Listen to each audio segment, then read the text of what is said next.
Hello, I'm Jonathan Carr-West. I'm Chief Executive of LGRU, and I'm delighted to welcome you here to this LGRU conversation. This is one of a series of conversations about local government reorganisation, where we're talking to the people who've actually been at the heart of recent council shakeups, people who've been there and done it. And I'm delighted that today we're joined by Andrew Seekings, who's the Chief Exec of Cumberland Council, which was formed in April 2023, so it's a very recent round of reorganisation. Andrew was Chief Exec at Allerdale Borough Council, one of the councils that was replaced by the new unitary, and he was part of the team that led all the way through the reorganisation. So I'm really pleased. So many people in the sector at the moment are sort of looking at this prospect. So I'm delighted that he's agreed to talk us through some of his experiences of the process. So Andrew, welcome. Thank you, Jonathan. And as always, it's great to speak to you, but it's also great to give the whole sector a bit of a chance to talk about what LGR is, maybe what it isn't. Maybe we'll touch a little bit on that as well. And also my reflections, which I'm hopeful people will find in some way illuminating, maybe interesting, and also happy as always to talk to anyone after this if they feel like they need a bit more detail. That's very kind. And we know that people are just finding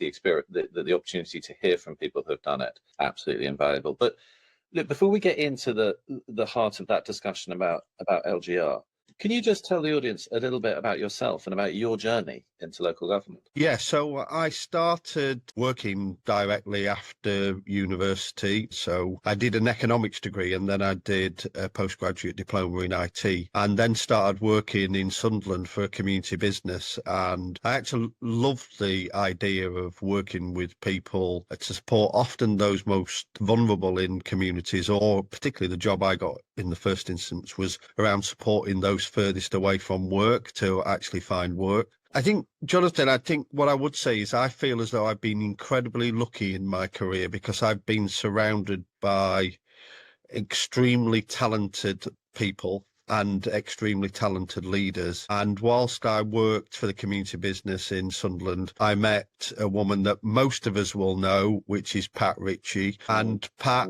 and I built up a strong relationship in that community business, and we worked together on what for those old enough, single regeneration budget programs in Sunderland. And I worked with the area-based program in a place called Pennywell in Sunderland. And after that, there was a job as the SRB coordinator, and Pat encouraged me to apply for that, and that's how I got into local government. So I started in area-based regeneration work and went through my career, first of all looking at a wider set of regeneration programs, then into the assistant head of regeneration and housing, sort of the senior policy officer for that at the time. And then again, I was very lucky around strong leadership in Sunderland who were very clear that to do proper change management, they wanted to set up a PMO. So I eventually moved into the PMO and then became the head of transformation under Dave Smith at Sunderland. And then for various reasons made a decision that we as a family really wanted to do something different. And I applied for a job first as the corporate director at Allerdale, corporate director for resources. Then I was in charge of resources and regeneration and economic development, and then the chief exec, and then went through the process that many people will be thinking about, Jonathan, won't they, at the minute, of chief exec of a district council. Is the chief exec or another role within the unitary right for them? And I made a decision that actually my experience from Sunderland helped. Working in a unitary council, and particularly as a head of transformation, you do get the opportunity to work with lots of departments. And I felt that actually local government, once I got my head around the idea of local government, I remember a discussion of LGR. I remember a discussion with my leader when he told me not long into COVID that we were going to write a letter to go for LGR. My first instinct was to go, oh dear, why would we want to do that? Why would we want to give away what was really special, what I felt was a really special district council in Allerdale, to go for this larger organisation? But actually, what we do in local government, we embrace, don't we? We embrace change. And I thought, yeah, I really want to go for this. And there's so many benefits of being in the unitary council, whether that's linking adult services to housing, or how we can make sure our statutory duties around domestic abuse are linked into children and family work and early intervention and prevention work. What I thought was I would rather embrace the change and embrace the opportunity rather than in some way find a way to fight that or stop it or not get on board with the opportunity that came along. So I decided that I would apply for the chief exec of the new unitary, and luckily enough, I've got the job, and I actually believe that I've got an amazing job, because what local government reorganisation does, Jonathan, is that it gives you a chance to rethink how you might want to deliver local government. It gives you a chance to take a bit of a pause, take a bit of a breath, and really think about how you want to bring together all the functions of the district and county into something that is new, a new operating model, and new values, however you look at that. I think that's so important, and I guess really worth emphasising, because I think a lot of people feel at the moment that the process is so intense and the time frames are so tight that that's the conversation that everyone kind of knows they need to have, but it often gets squeezed out by the process. How did you make sure that you were also doing things under immense time pressure? How did you make sure that you found the space to have that conversation, exactly that conversation about transformation, about what good looks like, about what the operating model should be? How did you carve that out? Yeah, I think it's fair to say that in terms of the time pressure, and lots of people will start to hear this term, is that it's incredibly important that you deliver LGR safe and legal. And it is a bit of a cliche, but it is incredibly important. We've got vulnerable children, vulnerable families, vulnerable adults. We've got to make sure that we're still delivering the bins, we're still filling potholes and all the things that are incredibly important from day one. So for us, we did it in a way that I think a lot of people will end up looking at as a bit of a transition rather than a transformation, Jonathan. But whilst you're doing that transition, you spend the time thinking about what the operating model might look like, what the success factors might look like, and how you engage with staff on that. Alongside us working to safe and legal, and I must shout out to a couple of my colleagues here. So John Metcalfe, who was the County Council Chief Exec, and Sam Plum, who is now the Westmoreland and Furness Chief Exec. John asked to see Sam and I one day and said, look, I've got a bit of a proposition for you. And we said, okay, John, you're happy to talk about that. And John said, well, why don't I do all the safe and legal stuff and do all the transition stuff? John had made the decision that he wasn't going to continue, and he wasn't going to go for any of the post LGR.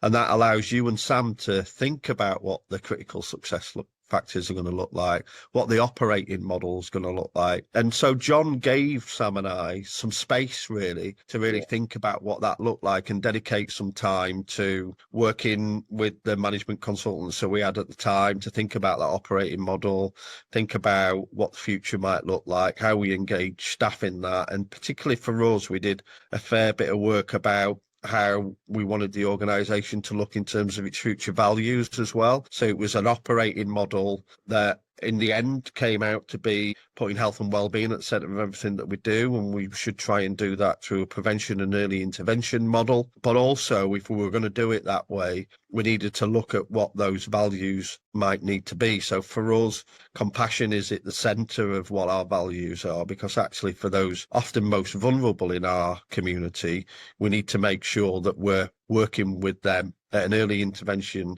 and prevention stage, and we do that with compassion. And we felt as though that actually if we did it that way, we would have to double track for a couple of years. And in reality, we've had to introduce an early intervention and prevention operating model whilst we're still having to do some of the old things that we used to do. But I think we're starting to see the green shoots of that within the organisation, because we felt as though the high cost crisis model that I certainly felt that we'd got ourselves into was unsustainable financially for us, Jonathan. And actually that prevention and early intervention model was the only financially sustainable model for us. So we have had to twin track that, and that has meant that the transition costs have been higher in the first couple of years. But we have worked with government on that, and we have had some EFS to support us on that journey. So I think that giving that time to really think about what that operating model and the values that are going to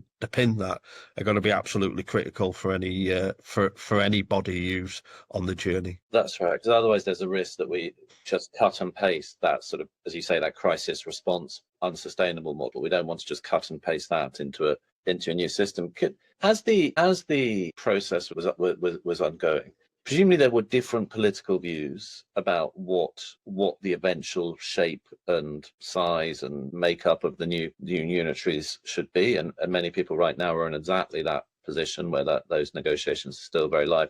As a borough chief, how did you manage the sort of politics around that? We found ourselves in a position where I think all of the district councils and all of the district council leaders were in favour of a 2 unitary option, Jonathan. So I probably feel quite lucky looking into some of the debates that I'm seeing at the moment, that actually all the district councils felt as though the 2 unitary model was the best model. There were variations of that model, and I'll come back to that in a second. The county council wanted a 1 unitary continuing authority model. History is history now, isn't it, Jonathan? We went for the 2 unitary model, but particularly ourselves, Copeland, Carlisle and Eden felt as though that we could put our case for change forward together, although we wanted 2 different geographical makeups of those 2 authorities. So the 4 of us worked together again with some support to put forward the 2 unitary case. And although the boundaries were different, the case for change was exactly the same, really, other than 1 or 2 aspects of what the economic geography might look like. And that was I think the key for us, is that we felt as though the economic geography should also drive some of the decisions that were going to go on around LGR. I mean, with reflection, and maybe we'll talk about this a bit later, but I think one of the things that if I'd had my time again, I probably would have done some more work around the equity and potential fairness of funding, because what we found ourselves in the position here is that, as we know, council tax and NDR income makes up a significant amount, doesn't it, of our income now for local authorities. And for us at Cumberland, we have more or less the same council tax income as Westmoreland and Furnish, yet we have 50,000 more people within our area. So I think one of the key learning points for us, and one of the key things that I would talk to any chief exec or anyone involved in LGR, is try and find a way that you can create a fairness of funding post LGR. Don't leave one organisation with an immediate deficit and another with immediate surplus. If there's a way that you can negotiate that, or look at how the boundaries are set so that you can do that in the most fair way possible. And that's going to be particularly important for areas where, as most areas where the government is being presented with more than one option. People need to make sure that their option exactly doesn't leave one of the unitaries at risk of falling over. You talked about working with management consultants, and a lot of people are either doing that right now or are in the process of appointing consultants to help them work through this process. Have you got any sort of top tips for how? I know one of the questions people are asking is, what's the best way to manage that relationship? How do we, should we be sort of stand back? Should we lean in? What were your reflections on sort of the best ways to sort of make the most of that? Definitely lean in would be my advice, Jonathan, because I think that wherever you get to, whether it's the case for change or then actually moving towards vesting day, you've got to own whatever it is that they come up with. So we tried to do it really collaboratively. So we had a shared PMO. We also worked collaboratively across district and counties. We had a number of work streams. Those work streams normally had a chair that was either a district or county, and then a vice chair that was the opposite. And I think be very clear with the management consultants about where they can add value, because we know, and it's a bit of a cliche, isn't it? But we know our area and we know our business best.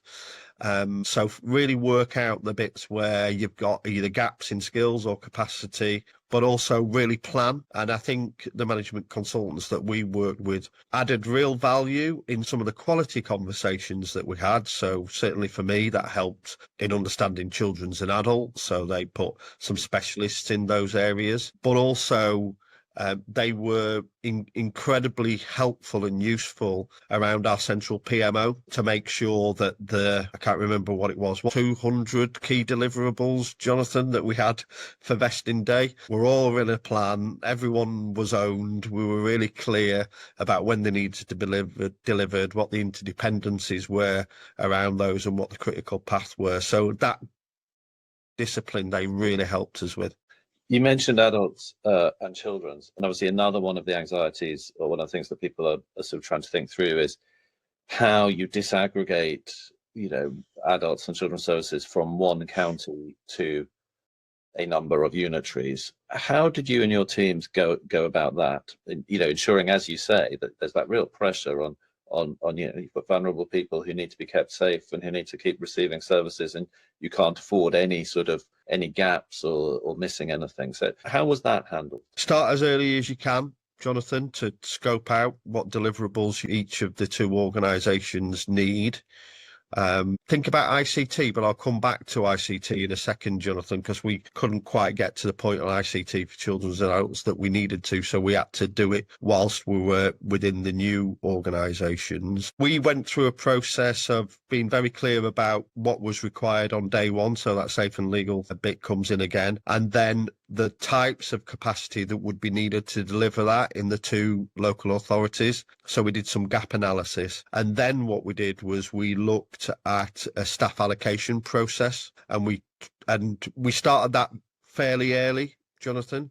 But what I would say is that anybody who's going through this process, start absolutely as early as you can, so that people are clear which organisation they're going to work for in the future. And that staff allocation then allowed us to go, right, okay, we've got however many social workers in one area and another, we need extra capacity in one area or another. I think the staff allocation process also has some real complexities, because you might have people in a county council that are generally sat in one building, or for us, lots of people were employed in and around Carlisle. So making sure that it was also fair, not just for Cumberland, but fair for Westmoreland and Furness, was also on Sam and I's mind all the time, as it was for John. So what I would say is do that clear understanding of what's required, and DCSs and DASs know that anyway, and work around what the capacity and resource requirement is. And I would say the one lesson I would learn is do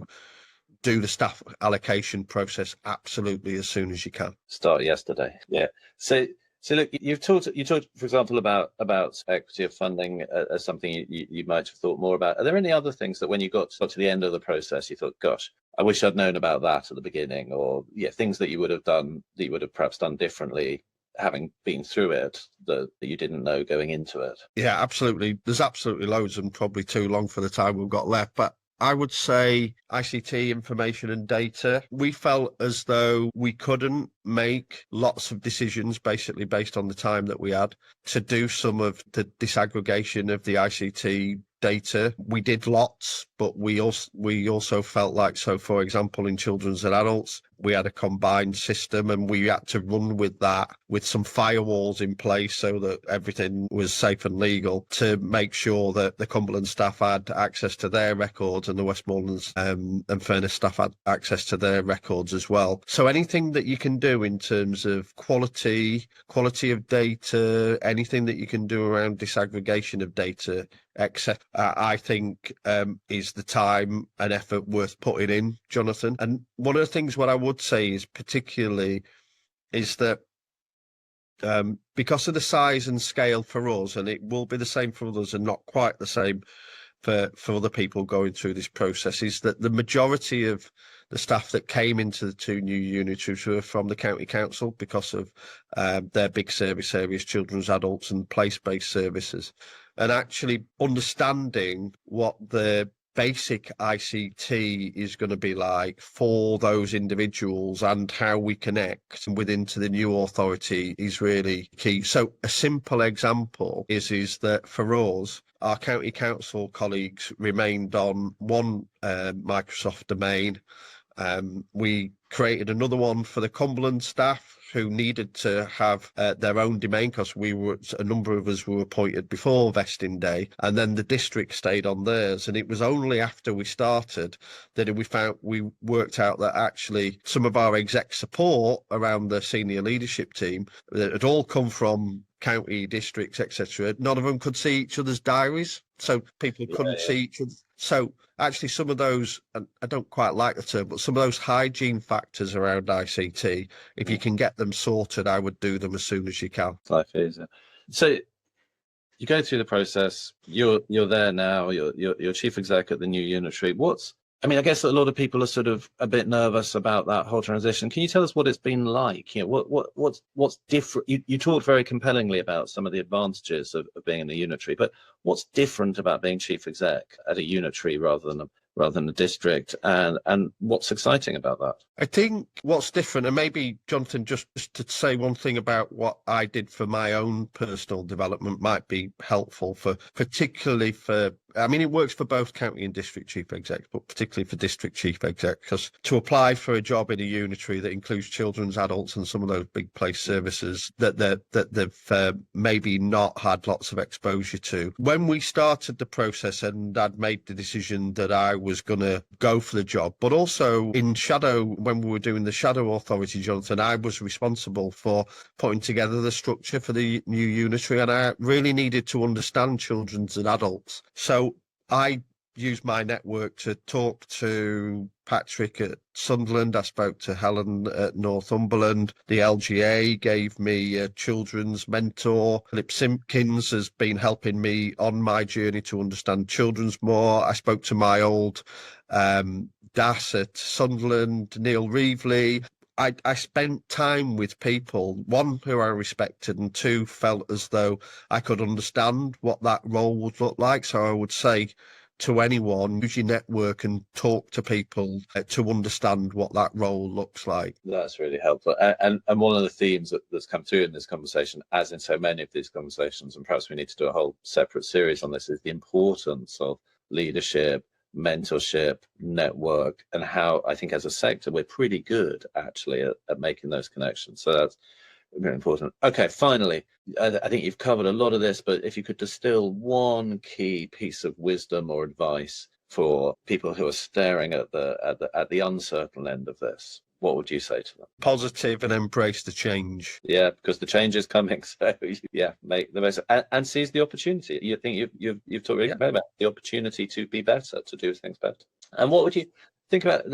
I can't resist asking you a broader question about local government. If you had a magic wand, what would you change about local government in England? I think what I see, I'm not saying what we're doing is perfect, and in no way is it, but I think that the opportunity that we've had to really think about that operating model, put health and wellbeing at the centre of everything that we do, to really think about prevention and early intervention, and work around a model that is people-centred, as much as it can be within the funding envelopes that we've got, is the thing that I think we've all got to think about. And I think we need to talk to government as a sector about what that looks like. So it might mean that actually we agree with government that we have to dual fund, moving from, in some cases, and this isn't the case in all local government, is it?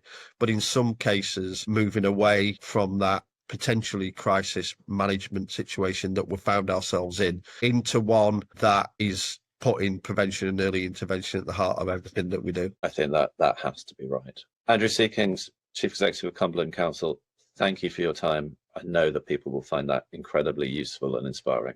Many thanks. Yeah, thank you, Jonathan. Take care.